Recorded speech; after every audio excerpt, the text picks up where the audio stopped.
Hola, ¿se escucha? Muy bien.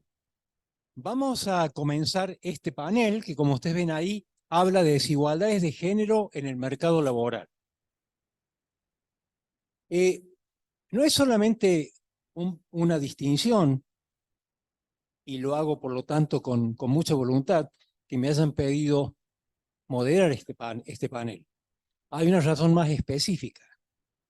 Tanto Vicky como Laura han sido dos alumnas nuestras de la maestría en Economía Pública y Políticas Sociales, Económicas y Regionales. O sea, Vicky ya presentó su tesis y en muy poco tiempo vamos a tener la tesis de Laura. O sea que, hablando de dos personas que han tenido mucho contacto con nosotros en ese tema. Pero además de eso, Vicky Giordano eh, que en este momento es coordinadora de investigación de IDESA, el Instituto de Investigaciones, es Master of Science in Economics de Amsterdam University. Y como dije recién, es magíster en políticas públicas de esta facultad, además de haberse graduado como licenciada en Economía.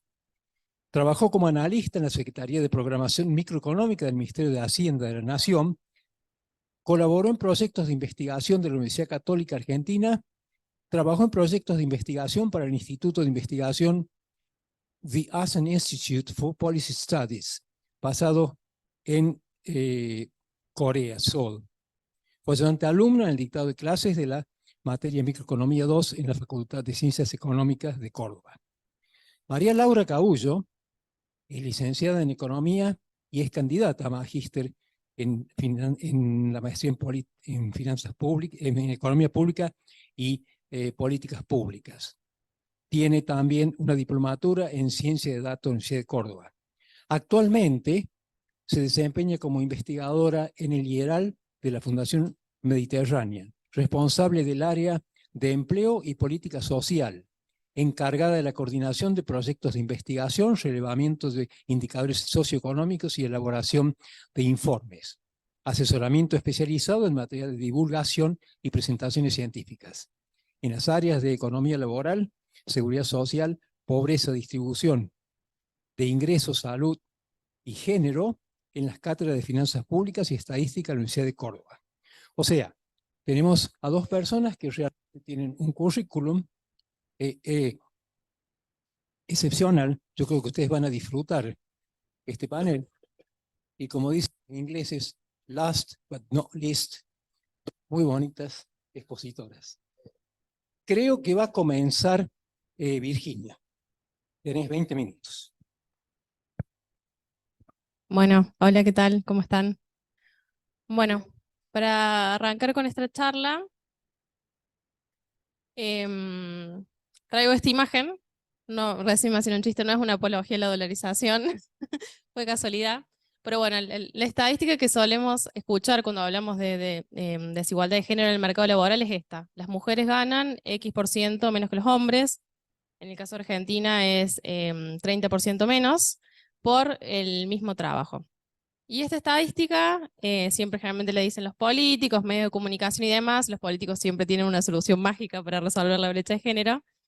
Esta estadística es cierta. Si nosotros tomamos todos los trabajadores de la economía, los dividimos por género, sumamos sus salarios y dividimos la cantidad de personas, obtenemos esta estadística. Es cierta en Argentina y es cierta en otros países del mundo, pero esconde bastantes cosas detrás y es lo que vamos a tratar de desentrañar hoy en este panel. No tiene en cuenta el nivel educativo, no tiene en cuenta el sector de actividad, no tiene en cuenta cantidad de horas trabajadas. Así que bueno, vamos a intentar ver qué hay detrás de esta imagen a lo largo del panel. Para comenzar, me gustaría mencionar por qué estamos hoy discutiendo este tema, que además de que está muy de moda, ¿por qué nos importa la desigualdad de género? Y es un tema de derechos, de darle libertad de trabajar, de que las mujeres puedan elegir, que trabajen en condición de dignidad, de seguridad y equidad, pero también es un tema que nos interesa desde la economía, ¿no? Reducir brechas de género podría introducir a las mujeres al mercado laboral e incluso potencialmente potenciar el PBI mundial. Ese es un tema que nos interesa por muchísimas razones. Ahora les quería contar un poco cómo voy a seguir esta charla, ¿no? En primer lugar, vamos a hablar un poco de qué significa la desigualdad de género, cómo la vemos. Traigo algunos datos para Argentina, otros para el mundo. Después, intentar ver qué explican estas desigualdades de género, qué hay detrás de este 70-30, y tratar de cerrar con algunas propuestas de política. ¿Qué podemos y debemos, si es que podemos hacer algo al respecto para cerrar estas brechas? ¿Qué desigualdades observamos en el mercado laboral? Bueno, en el caso de Argentina, estos son datos de la encuesta permanente de hogares del primer trimestre de este año. Tenemos que las mujeres participan menos en el mercado laboral, los hombres tienen una tasa de participación del 83%, las mujeres del 63%, y se cumple similar a la estadística que veíamos antes en la imagen del dólar partido, que las mujeres ganan un 75% de lo que ganan los hombres. Es decir, que por cada peso que cobra el hombre, la mujer cobra 75 centavos.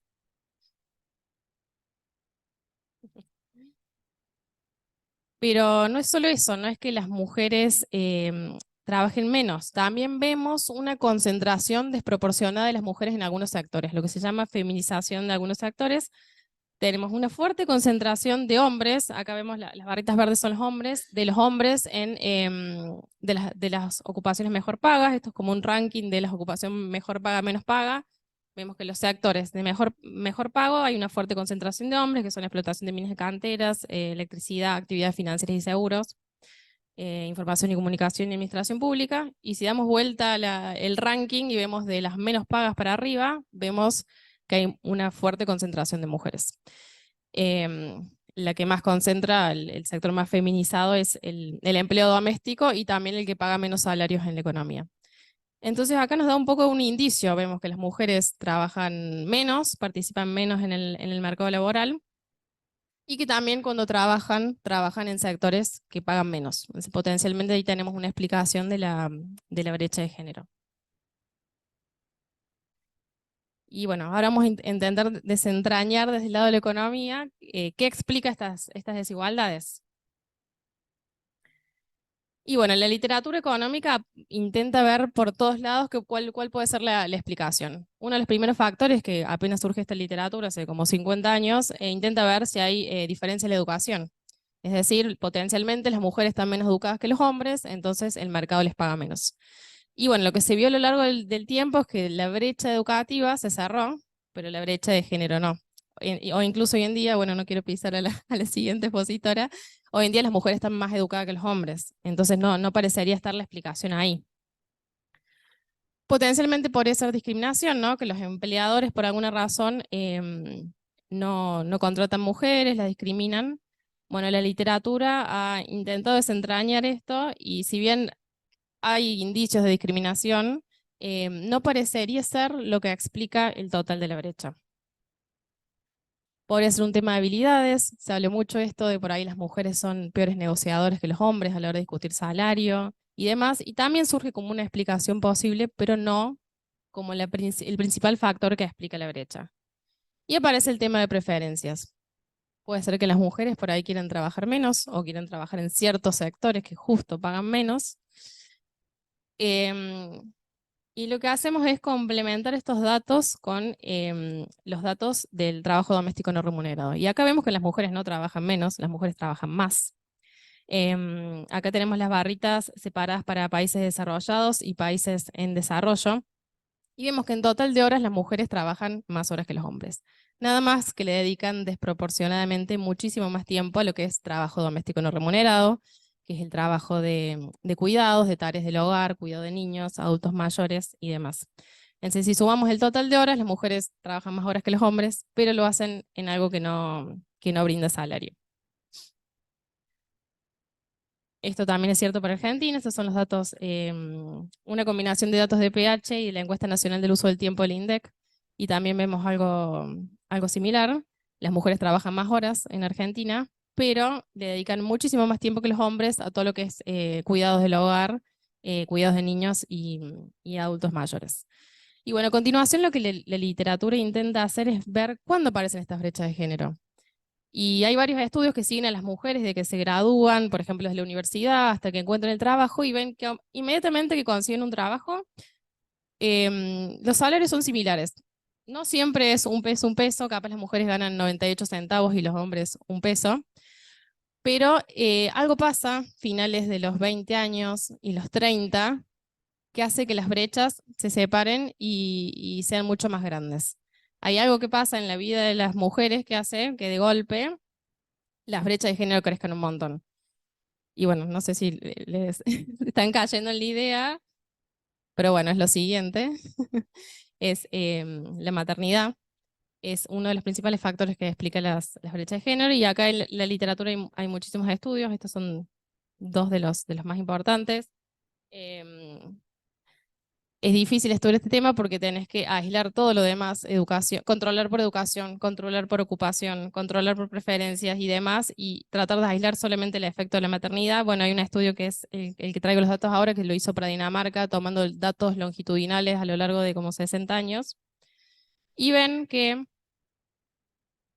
los salarios de las mujeres caen significativamente cuando se tienen hijos.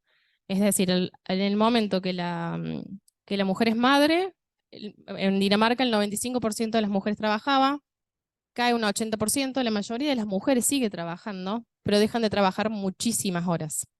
Em, Esta brecha es muy intensa al comienzo, pero lo más sorprendente de todo es que pasando 20 años la brecha nunca cierra. ¿Y qué pasa con la trayectoria de los hombres? Se ve directamente no impactada. La vida de los hombres no cambia, su trayectoria de ingresos sigue igual. Em, Intentamos ver, bueno, qué pasa con las mujeres que deciden no tener hijos. Y bueno, ahí vemos que la trayectoria de estas mujeres continúa similar y es solamente como una penalización hacia las mujeres que tienen hijos. Y con respecto a los hombres, si tienen o no tienen hijos, no cambia absolutamente nada. Ellos siguen con sus trayectorias de manera muy similar. Em, Estos autores descubren que del 100% de la brecha salarial, el 80% se explica por el tema, por el factor maternidad. O sea que ese 20% restante que posiblemente puede ser algo de discriminación o algo de este tema de las habilidades de las mujeres para negociar, no lo descartamos 100%, pero el 80% está relacionado, ¿no?, con el tema de la maternidad. Y la pregunta es si podemos o debemos hacer algo al respecto. ¿Qué se puede hacer desde la política pública? ¿Puede el gobierno influenciar en esto? Y bueno, acá es muy difícil, ¿no? Porque no sabemos de qué se trata. ¿Se trata de limitaciones? ¿Hay algo que impida a las mujeres trabajar más? Por ejemplo, no tienen centros de cuidado de primera calidad, de buena calidad, no tienen quien les cuide a los chicos, no tienen dónde dejarlos. ¿Se trata de una falla de mercado? Posiblemente, ¿no? Las mujeres no saben, no tienen la información de que salir del mercado laboral perjudica su carrera.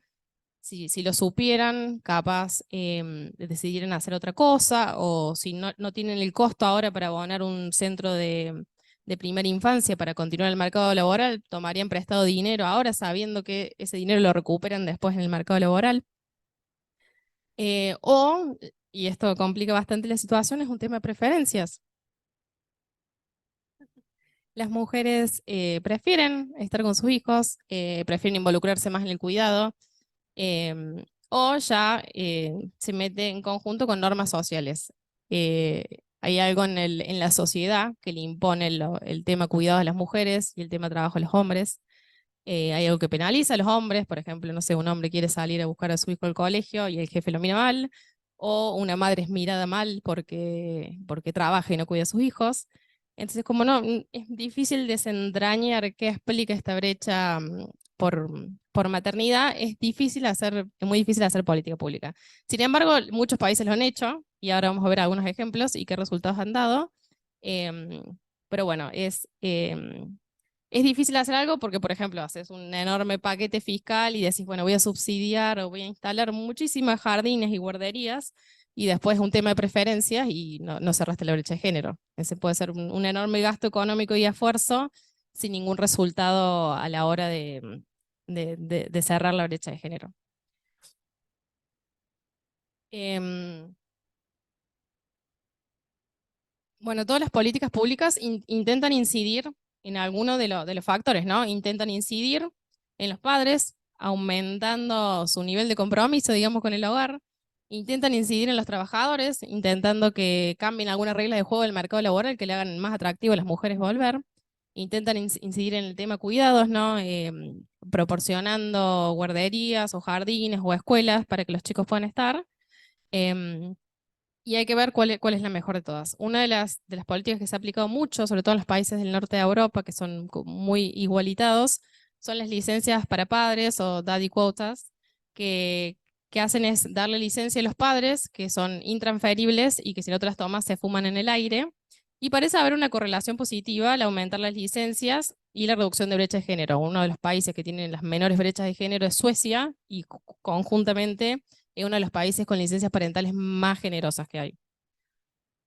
Esto, el incentivo que tiene es que llevaría a una menor especialización de las mujeres en actividades relacionadas con el hogar y cuidados de niños y involucraría más los padres. Entonces, potencialmente esta experiencia de pasar algunos meses o años con tus hijos haría que cambie toda la tendencia y produciría este cambio cultural y llevaría más mujeres al mercado laboral. Y bueno, la literatura aún no ha podido probar que existe un efecto positivo en las brechas de género a largo plazo. Incluso el autor este que mencionaba antes que hizo el estudio en Dinamarca, hizo ahora hace poco, el año pasado sacó uno para Austria, que también tiene datos longitudinales como por muchos años, y no han podido probar que haya un efecto positivo en el largo plazo. Si bien logran que los padres se involucren más en ese tiempo, parece que termine la licencia y todo vuelve a la normalidad. Otra de las políticas que se aplican bastante es intentar incidir en lo que es el cuidado de niños, es decir, crear centros de infancia de primera calidad. La teoría detrás de esto es que si las mujeres tienen un lugar de buena calidad donde dejar los hijos, esto les facilitaría incorporarse al mercado laboral. De vuelta, este tipo de política en Austria no pareció tener un efecto muy, muy positivo. Lo que vieron es que el cuidado institucional termina desplazando al informal, es decir, los familiares o algún arreglo familiar que tengan, y que aparentemente no es el único costo para volver al mercado laboral. También puede estar las normas sociales influyendo, que la madre, por ejemplo, se sienta mala madre al dejar los niños, y no terminó cambiando mucho el comportamiento de las madres. Dejo abierto esto porque no hay estudios para países en vía de desarrollo, no sé si la base, yo imagino que en Austria o en todos esos países debe haber muchos centros y de buena calidad. Por ahí potencialmente en un país como Argentina o de América Latina, donde no hay nada, introducir algo de esto posiblemente tenga un efecto positivo, pero bueno, hasta ahora no ha sido probado por la literatura. Y otro tema que dejo abierto es que si la brecha es persistente, como vimos en el estudio, no es en los primeros años de vida del niño, sino que parece que dura 10 años o más, también debería contemplarse el tema de aumentar cuánto dura la escuela, ¿no? Porque todo muy lindo con los centros de cuidado de primera infancia, horas flexibles para que la madre se pueda acomodar, pero después los chicos pasan a una escuela pública y tienen media jornada, y ahí de vuelta se complica la vida de las madres. Así que por ahí contemplar estas medidas en un ciclo más largo. Otra de las medidas que surgen bastante en la discusión son el tema de cuotas o cupos de género. Y bueno, acá esto es un debate muy grande. A la gente que está a favor dicen que bueno, que se soluciona una imperfección que se da en el mercado, que introducir a las mujeres en ciertos trabajos da esa imagen de liderazgo para que otras mujeres también se sumen y participen más. Algunos estudios han comprobado que incluso contribuyen a un mejor ambiente laboral, estudios cualitativos pequeños, y los que están en contra dicen que lleva una alocación ineficiente de los recursos, entrarían las mujeres menos capacitadas y demás. Hay estudios de caso y cualitativos que muestran algunos impactos positivos, pero ningún estudio cuantitativo ha podido demostrar que sea una herramienta efectiva para cerrar las brechas de género en todo el mercado laboral. Y donde yo veo más una luz al final del túnel, ahora Lau va a comentar un poco más del tema, es en el tema de aumentar la flexibilidad. Pareciera que las mujeres lo que valoran es esto, de trabajar part-time, tener más flexibilidad para poder conciliar la vida laboral con el trabajo, Y hay algunos estudios que no aplicando una propuesta de política, pero de casualidad se dio, hay sectores que muestran tener brechas de género mucho menores, y son justamente los sectores más flexibles. Hay un paper que está muy bueno que estudia el caso de las farmacias en Estados Unidos. Son farmacias que antes eran con dueños pequeños, han pasado a ser estas grandes farmacias como se ven en Estados Unidos, donde tienen shifts de 6 horas y cada uno lo puede tomar a la hora que quiere. Y eso ha permitido que sea una industria donde se valora mucho el trabajo part-time y donde tenés mucha flexibilidad. Y en este sector de las farmacias en Estados Unidos la brecha de género es cero. Entonces, bueno, potencialmente los avances de tecnología y la demanda por trabajos con mayor conciliación podrían llevar a que orgánicamente aparezcan algunos sectores donde la brecha de género sea cero, como en el caso de las farmacias. Y del lado de la política pública creo que no se puede empujar mucho esto, pero bueno, aunque sea el Estado podría no impedir eh, metiendo más regulaciones o complicándole la vida a ciertas industrias, que sean flexibles y que se desarrollen para poder potencialmente reducir la brecha de género. Y bueno, ahora Laura les va a contar un poco de educación, yo no quise tocar ese tema. Y bueno, muchas gracias. Y bueno, ya que estamos ahí, tiro chivos, si nos quieren seguir en IDESA, nuestra web es idesa.org.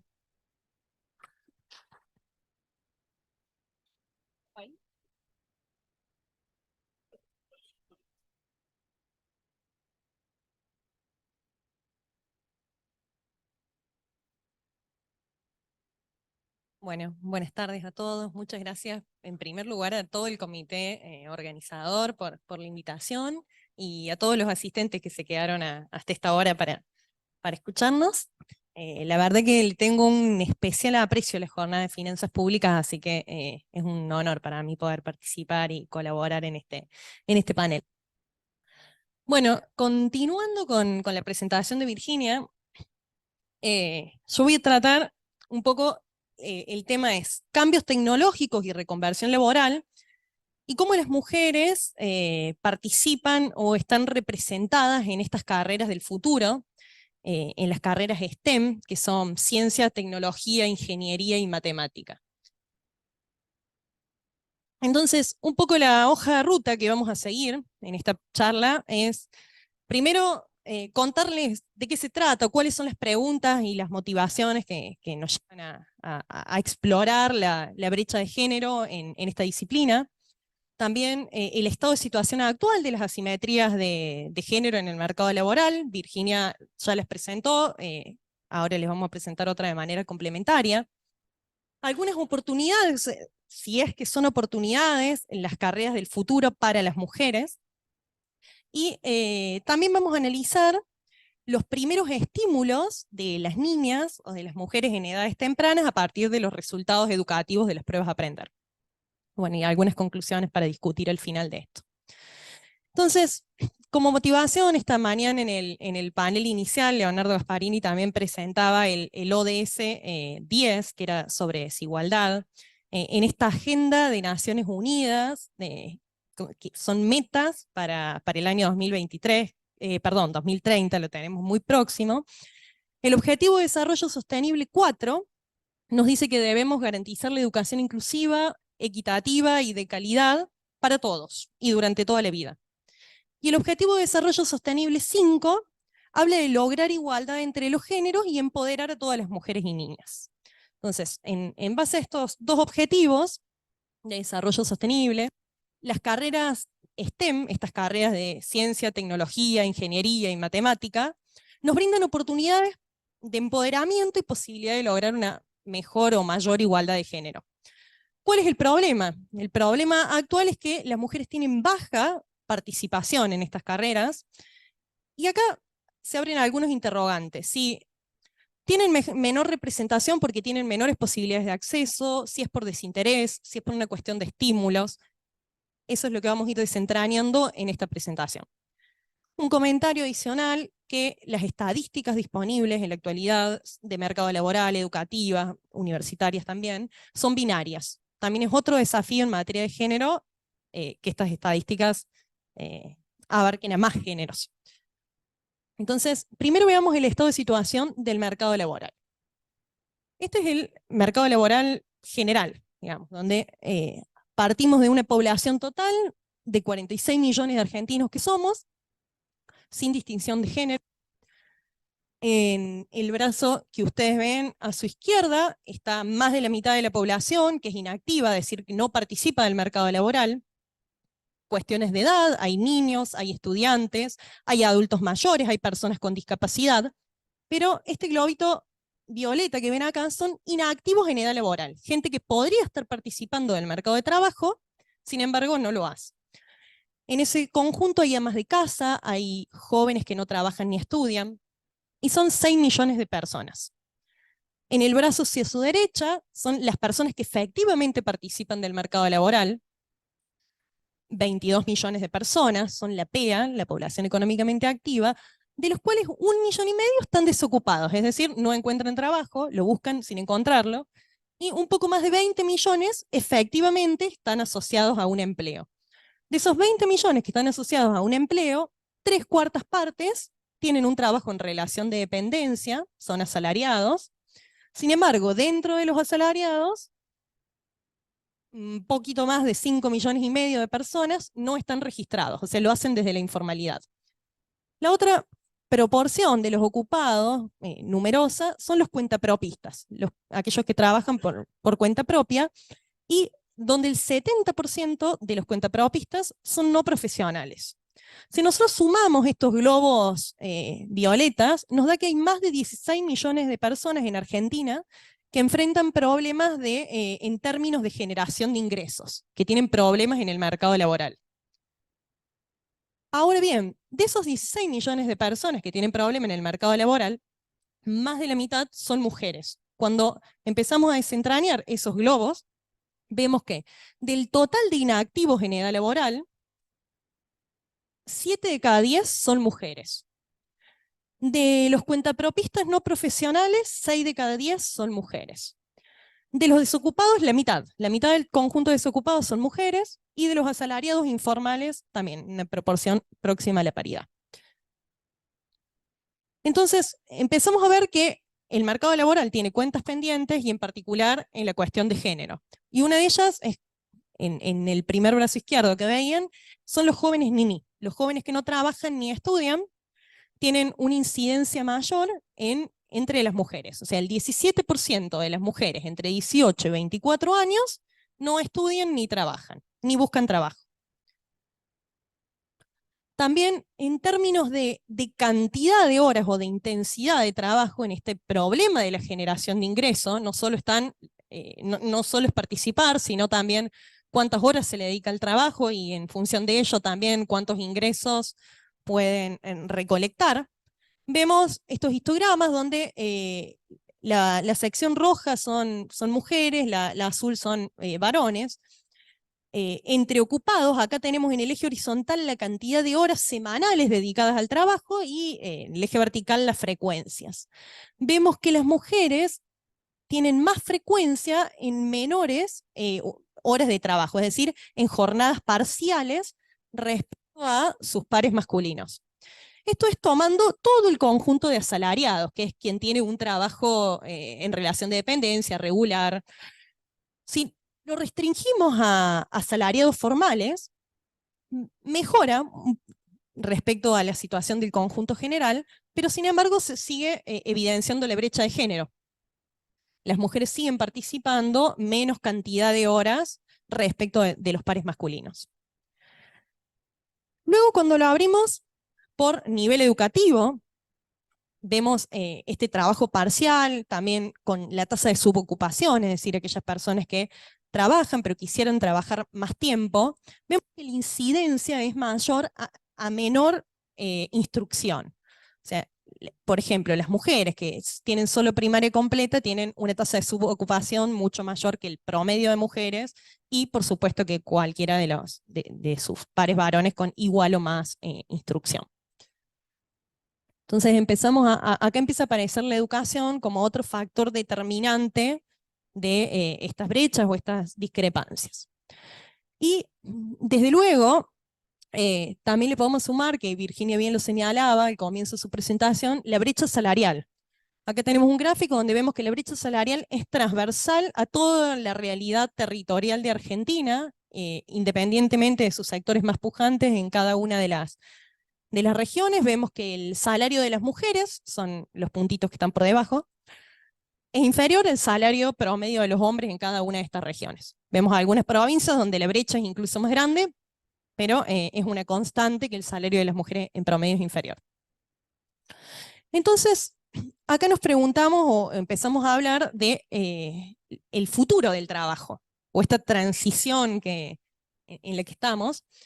Y el futuro del trabajo, la evidencia indica que está marcado por dos grandes tendencias. Por un lado, el envejecimiento de la población, y por otro lado, el avance tecnológico. Entonces, para pensar en el mercado laboral, no podemos dejar de considerar estos dos elementos en la ecuación. En lo que refiere al envejecimiento poblacional, acá tenemos unas pirámides demográficas del cambio a lo largo de 100 años. A mediados del siglo pasado era una pirámide bien progresiva, con una base más ancha, y se espera que hacia mediados de este siglo, hacia el 2050, la pirámide sea de forma regresiva, es decir, con una base más estrecha. Y también se habla de que las personas van a vivir más, y a partir de, va a existir lo que es una cuarta edad, una mayor población con más de 80 años, muchas van a aparecer nuevas demandas de tareas, cuidados adicionales, por ejemplo, otras nuevas carreras como gerontología, asociadas a este ciclo de vida más prolongado. También parece probable pensar que las personas van a tener que trabajar, o vamos a tener que trabajar durante más años, y también es importante pensar con relación a esto los sistemas de seguridad social que van a estar más exigidos, hoy ya lo están, hoy no está garantizada su sostenibilidad financiera. Este envejecimiento poblacional es uno de los desafíos del mercado laboral futuro. Y acá también, en este envejecimiento poblacional, nos obliga a pensar en algunas igualdades de géneros que existen, como por ejemplo la baja cantidad de aportes que tienen las mujeres. En promedio hoy, las mujeres de 59 años que están próximas a jubilarse con respecto a los hombres de 64, tienen entre 6 y 17 años de aporte, en su mayoría, 42% de las mujeres, mientras que los varones tienen 18 o más años de aporte. Entonces, esta es por supuesto, es parte de la acumulación de la brecha de género hacia atrás, pero bueno, nos obliga a pensarle y a mirar los datos transversales para poder cerrarlos o aminorarlos. No solo que estos que tienen pocos aportes, las mujeres, sino que los aportes que tienen son bajos. La mitad de las mujeres tiene aportes que provienen del monotributo y de casas particulares. En el caso de los varones, casi la mitad de los varones tiene aportes que provienen de trabajos en relación de dependencia del sector privado. En la otra arista, en el otro eje de la presentación que tenía que ver con el cambio tecnológico o el avance tecnológico, el otro desafío que tiene el mercado laboral, este avance tecnológico también implica una reconversión laboral, pensar las tareas del futuro, y un poco tiene que ver con las aptitudes, cuán aptos son los trabajadores para adaptarse a estas condiciones del mercado, por cierto, inciertas. O sea, un mercado laboral que no sabemos hacia dónde va a acabar.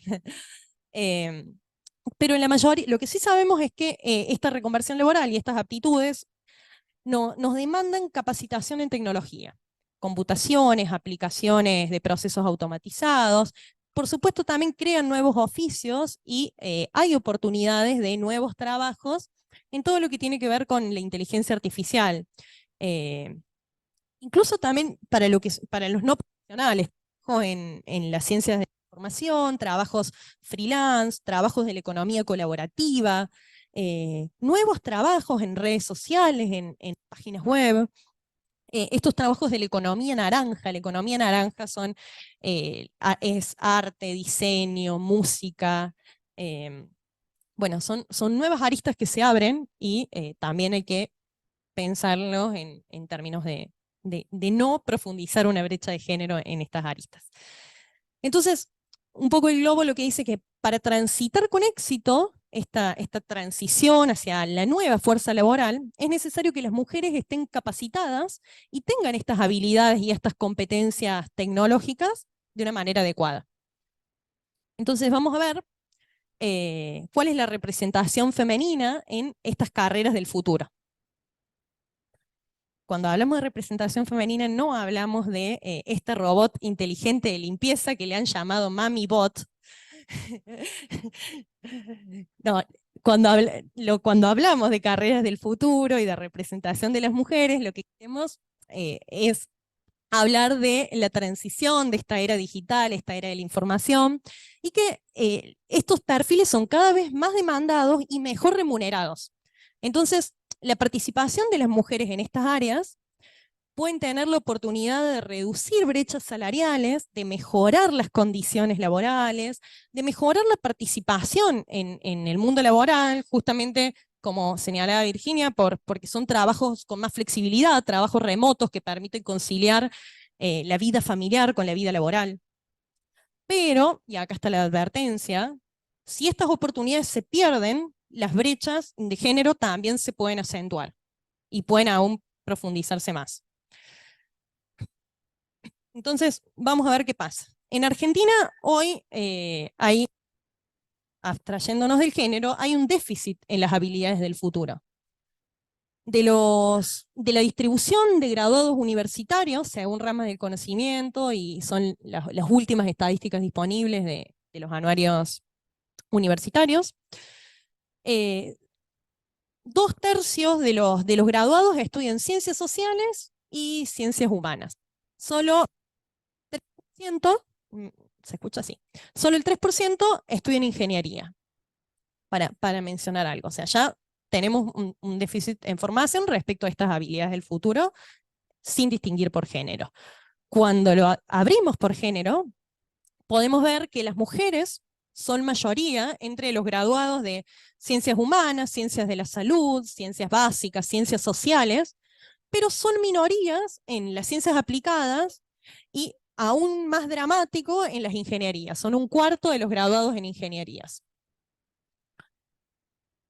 Cuando vamos en concreto a las carreras STEM, que son las de, repito, las de ciencia, tecnología, ingeniería, matemática, vemos que en promedio, de cada 3 graduados de estas carreras STEM, de cada 10 graduados, 3 son mujeres. Pero el escenario es aún más dramático, en donde hay mejores retribuciones, donde la física, la ingeniería, la informática, sobre todo la informática, ha mejorado esta cifra, pero que hoy es el 15%, hace unos años, en 2017, esto era el 10%. O sea, en 5 años aumentó bastante. Y esta escasa participación de las mujeres en las carreras del futuro tiene de alguna manera que ver con los primeros estímulos que reciben desde edades tempranas. Vamos a analizar cuáles son sus trayectorias educativas en la formación inicial, primaria y secundaria. Pero cuando hablamos de los primeros estímulos, hay una frase de un libro muy conocido en estos temas que dice que los logros y los intereses de los niños por las matemáticas y las ciencias son modelados por el entorno que los rodea. Y esta es una publicidad de hace no tantos años de una cadena de supermercados muy reconocida, donde decía con C de constructor y con C de coqueta.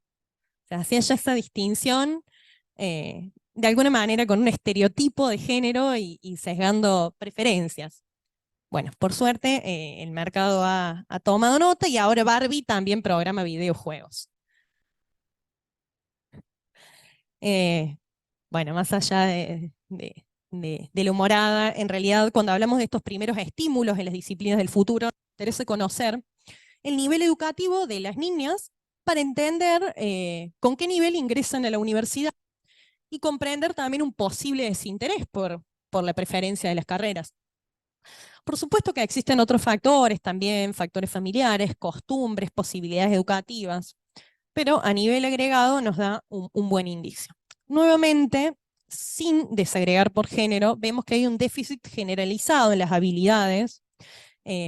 Hoy el profesor Colomé a la mañana hacía una referencia respecto a esto, justamente a que se ha avanzado en el acceso educativo, pero no en el rendimiento educativo. Bueno, acá se puede ver que es transversal a todo el territorio.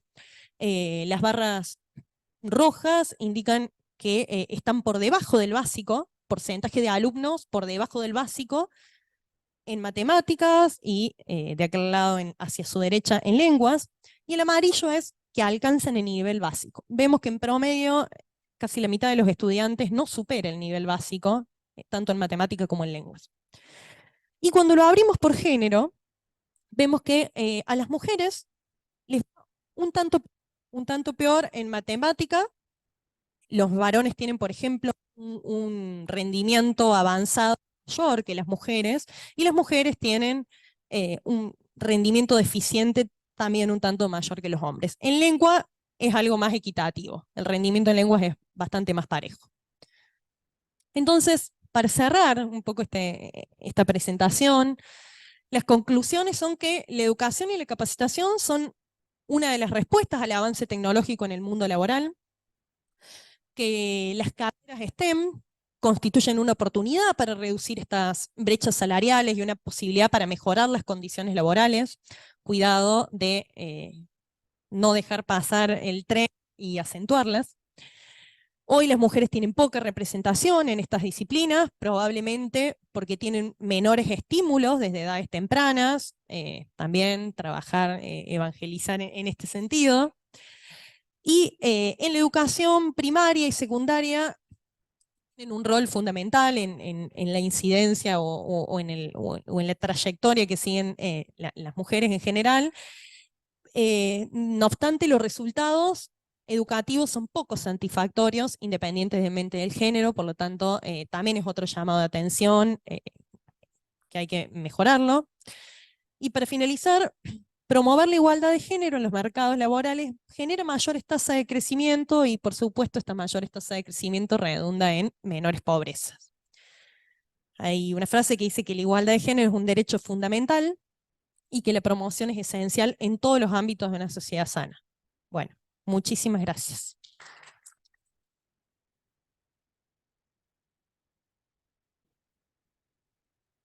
Bueno, muchas gracias a Vicky y a Laura por sus presentaciones. Ahora vamos a abrir a comentarios, preguntas del público. Así que quien quiera hacer algún comentario o pregunta, por favor que levante la mano.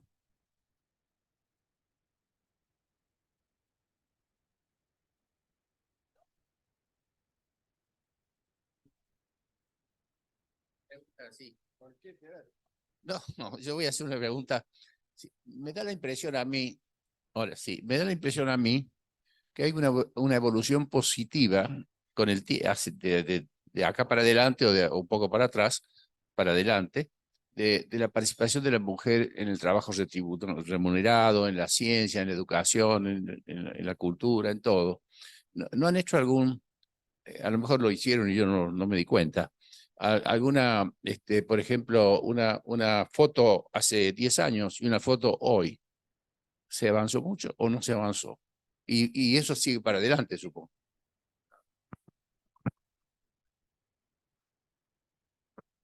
Hola, hola.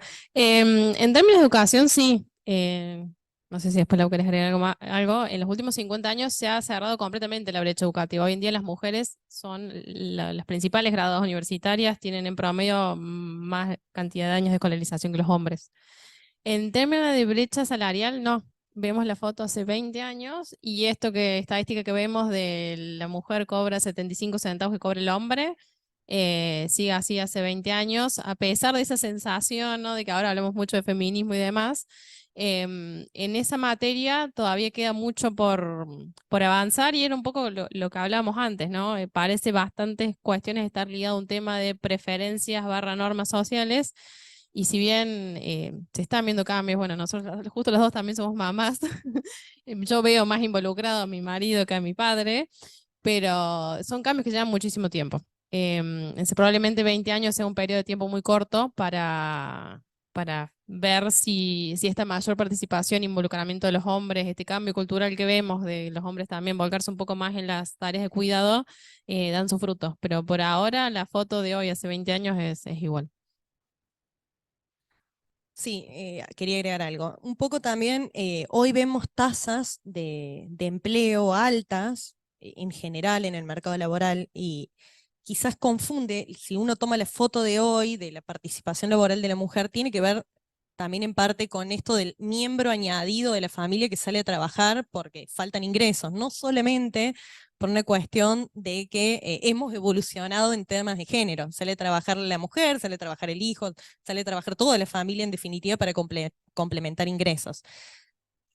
Después el segundo análisis es que los empleos que tome esa mujer justamente son empleos en menor cantidad de horas, menor remunerados, empleos más inestables, y bueno, y todos los otros problemas que fuimos señalando, pero la foto también, en términos de participación únicamente, puede estar distorsionada con un fenómeno mayor, digamos, de pérdida de poder adquisitivo.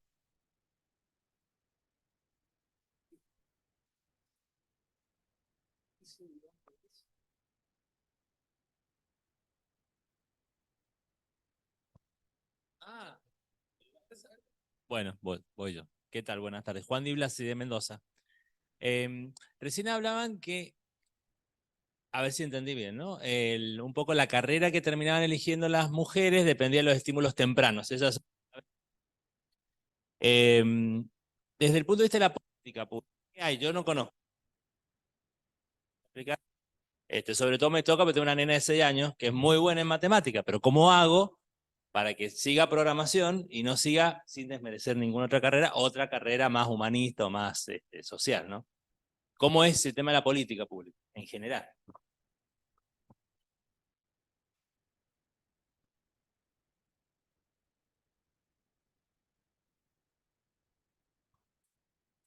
Bueno, gracias por la pregunta. En tema de políticas públicas, todavía es muy incipiente. Por ahora hay programas aislados que invitan o dan premios, que es, por ejemplo, el programar, pero no hay una trazabilidad a lo largo de los programas de estudio en todas las escuelas para inducir a motivar de alguna manera a que haya más participación en olimpiadas matemáticas, o en juegos de destreza lógica. Yo también tengo un niño de 6 años, una niña más chiquita, y uno entra a una juguetería y hasta el día de hoy ve la góndola rosa, el monopatín rosa y para el varón el monopatín de color, o los juegos, ves juegos de astronautas, juegos de ingenio, versus juegos estereotipados de roles, ¿no? La muñeca, el cochecito, las pinturitas. Es difícil, también es un cambio social el que se necesita, no solamente desde la política pública y bueno, y mucho más, transitar hacia un mercado laboral que, bueno, pueda romper estos estereotipos, porque en el fondo son estereotipos. No hay nada que indique que las mujeres somos menos capaces en las matemáticas. O sea,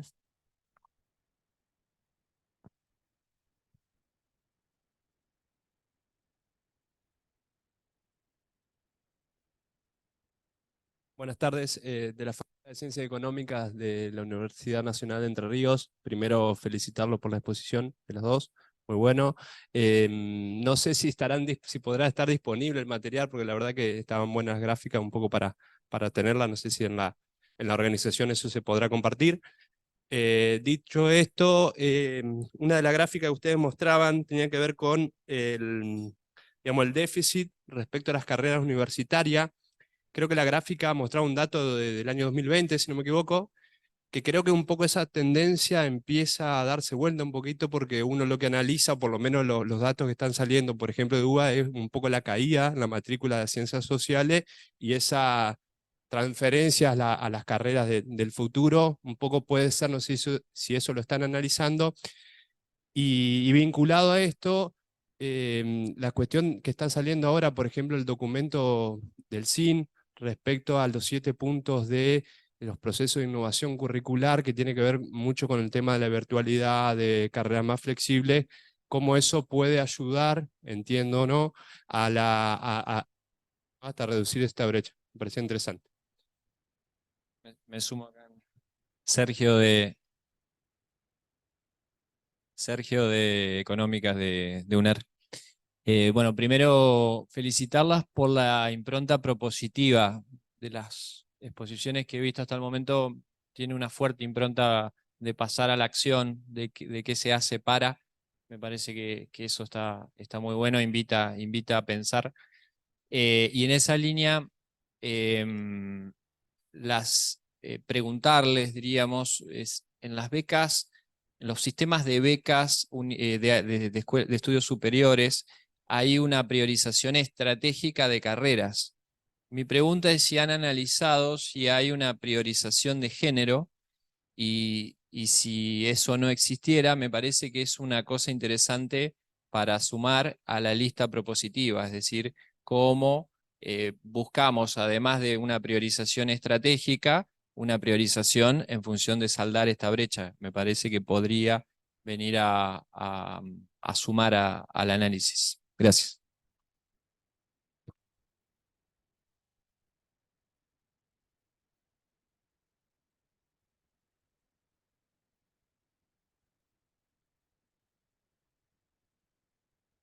Bueno, primero le contesto al colega de Entre Ríos. Sí, los datos son de 2020. A nivel agregado, a nivel país, son los últimos que están cargados en la Secretaría de Políticas Universitarias. Pero es cierto que después de la pandemia, o sea, con la irrupción de la pandemia que nos acercó a la virtualidad, todos estos medios, hoy la misma Facultad de Ciencias Económicas brinda clases híbridas, desde luego abrieron una puerta con un acercamiento y una disposición de la información y de carreras o de cursos que van a tener un impacto positivo, creo, en el involucramiento de las mujeres. Posiblemente en las próximas estadísticas que tengamos disponibles ya se vea, porque hay estudios preliminares o de universidades en particular, no a nivel agregado del país, que indican esa tendencia. Yo señalaba que, de hecho actualizaba este gráfico que lo tenía en 2017, hecho con datos de 2017, y veía que en las informáticas ya la participación de las mujeres había crecido, pasó del 10% al 15% en 5 años. Se duplicó, digamos, la participación, pero sigue siendo muy, muy escasa, muy escueta. Posiblemente, a medida que avance el tiempo, bueno, veamos una mejora. Dudo que llegue a la paridad. Creo que para la paridad falta aún mucho más. Y quizás, Vicky, querés contestar el de becas. Me parece un comentario muy, muy apropiado, muy enriquecedor. En lo personal no lo he explorado, pero en estos ejes de trazabilidad que hay iniciativas para becas de carreras, estimular determinados sectores estratégicos. Es interesante también darle una impronta de género en aquellas donde la participación de las mujeres, de luego, es minoritaria. ¿Alguna otra pregunta? Sí, Roberto. Más que una pregunta, un par de comentarios, porque quizás ustedes no lo han vivido, pero es probable que sí. Recuerdo como anécdota que el Colegio Nacional de Montserrat, Colegio Universitario Nacional de Montserrat, era hace unos cuantos años colegio de varones. Bueno, colegio de varones, es decir, no había mujeres en el Colegio Montserrat.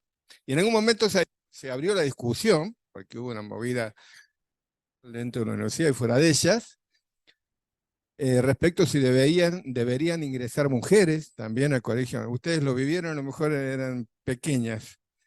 Sí. Bueno, y entonces, hablando con gente, decían no, que no tenían la misma capacidad intelectual. Es increíble, ¿no es cierto?, que haya habido ese tipo de razonamiento, ¿no? Pero bueno, como algo gracioso lo traigo a colación. Otro comentario también es que, bueno, viendo una de las filminas de Virginia, claro, salían las clasificaciones o las ponderaciones de mujeres y varones por rama de actividad. Y la primera era minas y canteras.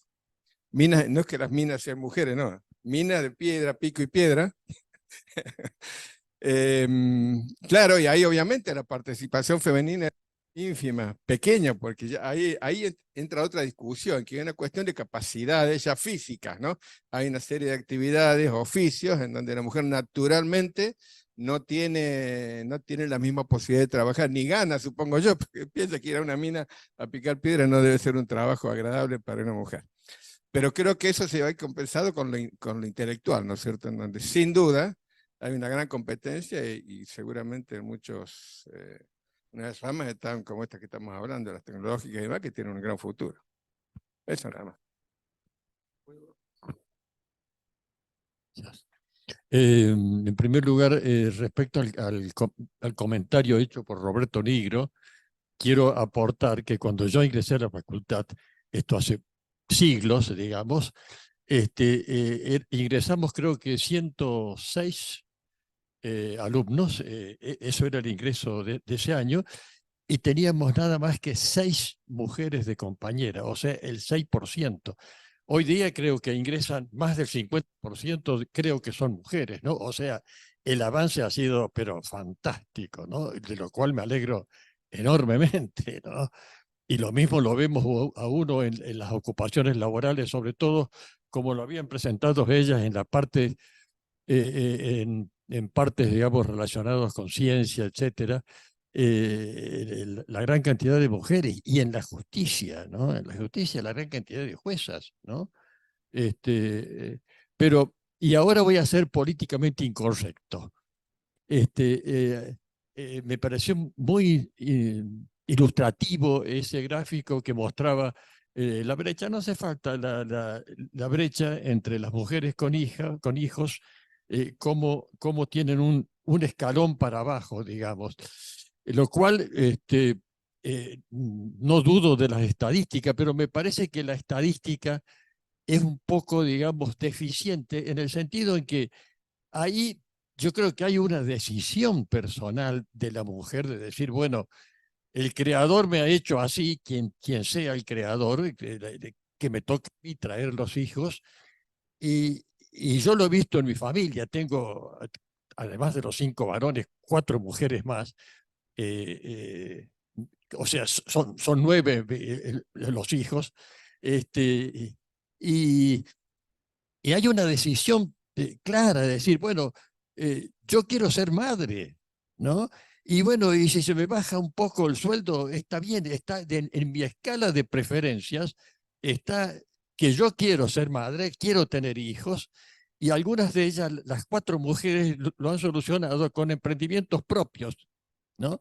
O sea, no dudo de eso, digamos, pero creo que la estadística no muestra que también hay una decisión personal por otras preferencias, ¿no? Gracias.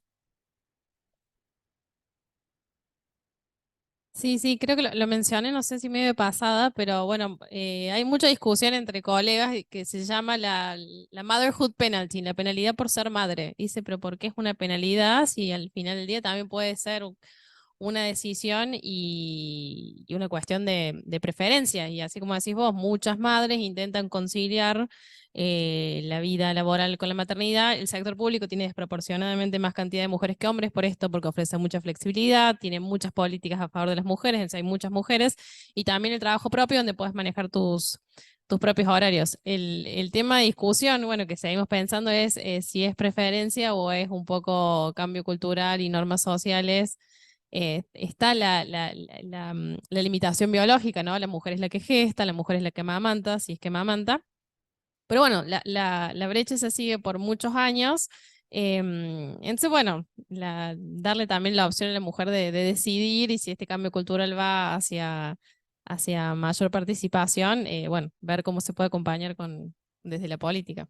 Hay sectores como el de las farmacias que han logrado reducir la brecha de género con esto, con el tema de la flexibilidad y el trabajo part-time. Y parece que ahí está la clave para que las mujeres no tengan que salir del mercado laboral y puedan tener su independencia financiera y demás y conciliar la maternidad con el trabajo.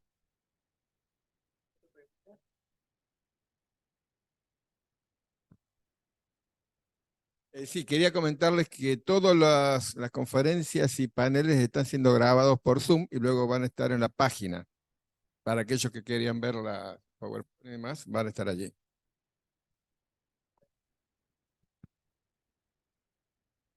El gráfico donde mostraste la decisión con hijos y sin hijos. Sí.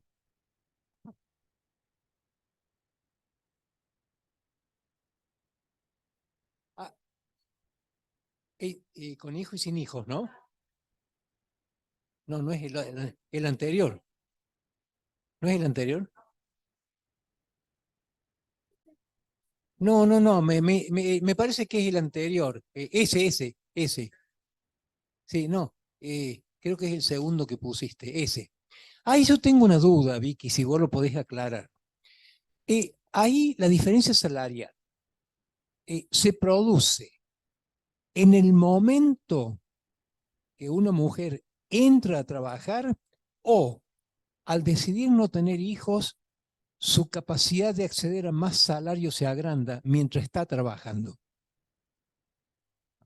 ¿De las mujeres sin hijos? Y las mujeres sin hijos siguen la misma trayectoria que venían teniendo antes. O sea, parece ser que el quiebre no es ni el momento del ingreso al mercado laboral, porque incluso hay estudios que siguen graduados los primeros 10 años, sino se da en esta edad de los cerca de los 20, comienzo de los 30, donde la mayoría de las mujeres deciden ser madre, y las mujeres que no tienen hijos siguen su trayectoria normal, o sea, trabajan más cantidad de horas, no dejan el mercado laboral y siguen trabajando la misma cantidad de horas y esto se les traduce en mayores ingresos.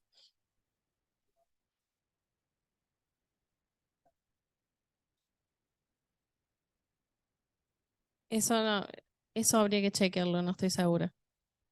Sí, hay una brecha. En este estudio no sé si lo muestran explícitamente, pero desagregando por sector siempre hay una brecha. No hay casi ningún sector donde sea un peso. Siempre hay 98, 97, y hay algo que no se puede explicar por la maternidad que dé indicio que puede ser potencialmente discriminación o algún otro factor de habilidades de la mujer. Es una pregunta, perdón, una pregunta concreta para aclararlo. Suponete en sectores como el banco, donde yo me imagino que los gerentes están sujetos a a un monto laboral establecido por convenio. ¿Gana lo mismo un varón que una mujer que es gerente de un banco? En ese caso sí, lo que pasa es que potencialmente la mujer tiene menos probabilidades de ser gerenta porque ella por ahí valora más flexibilidad, no quiere estar a disposición 24 horas que me digan tenés que viajar a, no sé, Tierra del Fuego. Entonces la mujer por ahí no agarra un puesto que demande tanto compromiso con el trabajo y hay menos probabilidad que una mujer sea gerente que un hombre. Ahora, si los dos llegan al mismo cargo, ganan lo mismo. Un poco la pregunta de Ernesto tiene que ver con lo que se conoce como techo de cristal, de que las mujeres no logran ascensos a puestos jerárquicos o de liderazgo, y también están lo que son las paredes de cristales, que están en sectores menos dinámicos o con menor remuneración promedio. Por ejemplo, bueno, ahí veíamos sectores de cuidado, de enseñanza y no tantos sectores los tecnológicos, por ejemplo, que tienen más remuneración. Entonces tenés techo de cristal y paredes de cristal, la referencia es bastante metafórica porque se pueden romper fácilmente, pero bueno, todavía nos queda un camino por recorrer para que se puedan romper esos techos y esas paredes de cristal y que las mujeres sean igual en proporción que los hombres según sus capacidades, digamos. No, y respecto al comentario recién, también lo pensaba un poco al revés, ¿no? Decías esto, bueno, los hombres tienen más fuerza y demás, pero tampoco vemos hombres en tareas de limpieza doméstica o en maestros. También de indicio que hay algo de estereotipo de género, si bien está la cuestión biológica, ¿no? La mujer gesta y demás, y el hombre por ahí tiene más fuerza. No ves a hombres en ciertas profesiones, con lo cual también da noción de algunos encasillamientos en ciertas ocupaciones. Una pregunta que no es tanto salarial, pero a lo mejor puede parecer como una situación no muy importante, pero quisiera saber la opinión de ustedes. Hoy en día es muy común ver ingenieras en muchas obras, situación que no se veía 20 años atrás, y más arquitectas. ¿Cuál es dado que trabajan con un sector que es básicamente machista, que es el de los albañiles, ¿cómo se desempeña ahí la mujer en esos trabajos? ¿Ustedes tienen alguna idea? ¿Han recibido comentarios?